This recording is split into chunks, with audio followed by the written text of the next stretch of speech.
Yung pinakamahirap na challenge ay nasolusyon na dahil sa announcement ng Pangulo. Oo. Kasi ang maraming Pilipino hindi nila alam yung ETIAP, samantalang ang dami ng graduate dito na sikat na mga tao.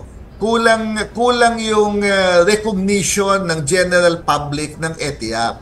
So nung si Pangulong Bongbong Marcos mismo ang pumirma at siyang nag-announce, na-solve na yung pinakamalaking problema dati, which is information dissemination. So, kaya nga nagpapasalamat kami kay Pangulong Marcos kasi hindi na kami kailangang maglagay ng announcement sa social media, hindi na kailangang maglagay yung mga school ng mga announcement dahil siya na mismo ang naggarantiya dito sa programang ito. No? So that has always been the biggest problem, yung recognition. Kasi alam mo naman sa atin, ang traditional na pag-iisip natin ng kolehiyo ay kailangan pumasok ka araw-araw.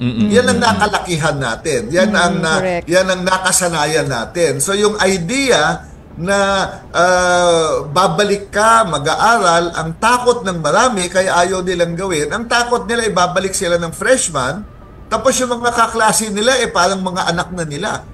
Merong parang nahihiya na, no? Ganun nga mangyayari nun.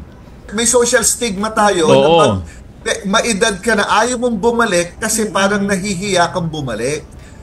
Isang malaking obstacle yan dito sa pagbabalik mong pag-aaral. Pero kung makikredit na yung iyong trabaho at mas kaunti na yung iyong pupunin at flexible yung delivery, ibig sabihin hindi ka kailangan pumasok araw-araw, hopefully mas madaming mainggan yung bumalik at makapagtapos.